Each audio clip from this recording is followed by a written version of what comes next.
Hello people, Blind Havoc here.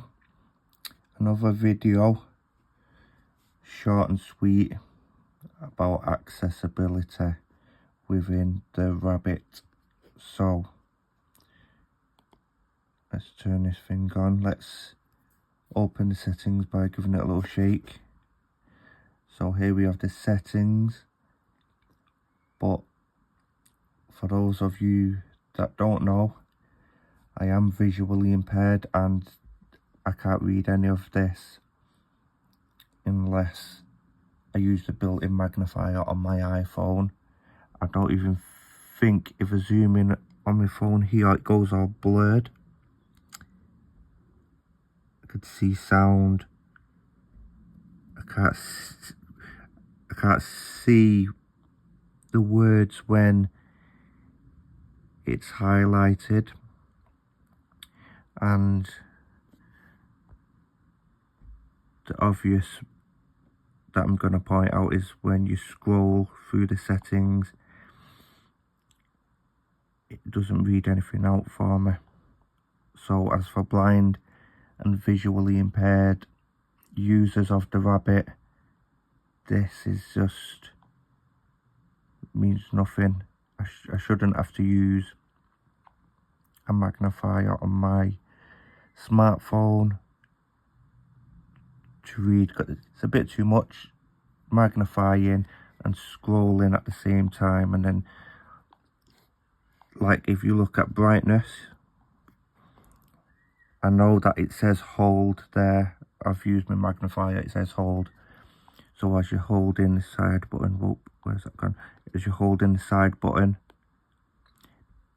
then you have to use the scroll on the Rabbit, the scroll wheel, to adjust the volume, brightness, any other settings. And with my finger held down on that side button, holding my magnifier, it's kind of tricky to use the scroll wheel. So you do hear a little sound, and let's feel a second. Yeah, there's a nice little sound, but no screen reader. So I'm now going to show you what my iPhone does, and many other smartphones do, that what the Rabbit should have built in from the get-go, from the start. So here we are on the settings app on my iPhone. I can access accessibility shortcuts by any method. I can double tap or triple tap on the back of my iPhone, or triple or double tap this side button. Now we've got magnifier, voiceover, voice control, live speech, and I know them because which order, because I put them in order. We're going to put voiceover on. Voiceover on. As Settings. you can hear, the screen reader, which is known as voiceover on iPhone, talkback on Android. Display and brightness. So you tap button. anywhere and then you swipe left or right to go down, swipe left to go up. Home screen and app library. Button. Accessibility. Button. Accessibility, double tap to select that option. Physical and motor. Heading. Voiceover. On. So button. voiceover, which I've got on now. Voiceover. Switch button. On.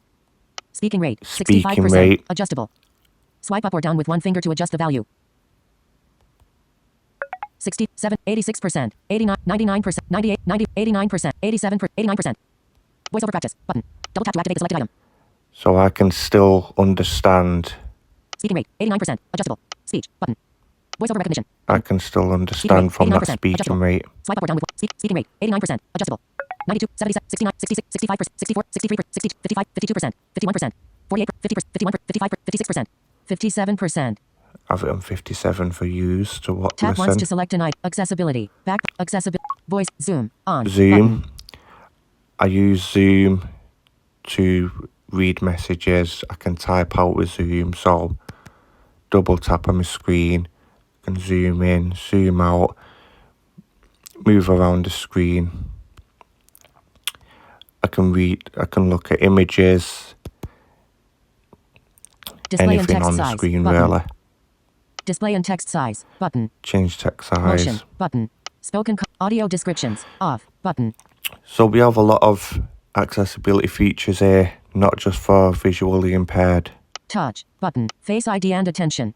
Voice control. Off. Button. Rows 10 to Hearing control center. Button. Hearing controls. Sound recognition. Audio and visual. So button. we've got for people who are hard of hearing, we've got Apple TV cognitive, remote. we've got Live speech. On. Rows 15. Personal voice. Button. Speech. Heading. General. Heading. Rows 15 to 26 of other rows 3 learning to 17 of difficulties. 26. There's a large range of accessibility options that I think should be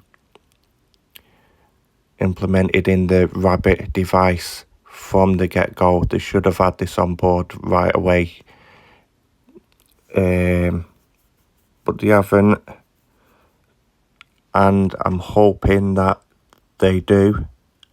So, please share this video, or if you can get a hold of rabbit.tech, as as many people get hold of the Rabbit, those with other disabilities, the better, because I do have high hopes for this device.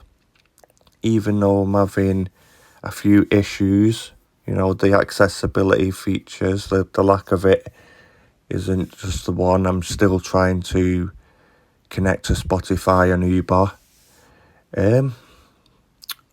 But yeah, just accessibility. You would have thought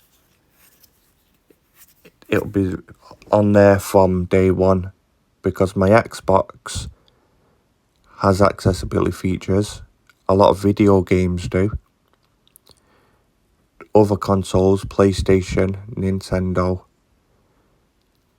So please, come on, it makes sense. Make it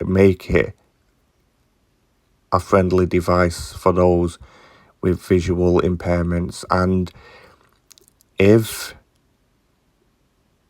it does become more accessible, then I'd be willing to share it within the blind community, and I'd be proud to, and say, look, we've got this device here, you can use voice control, it's got a screen reader,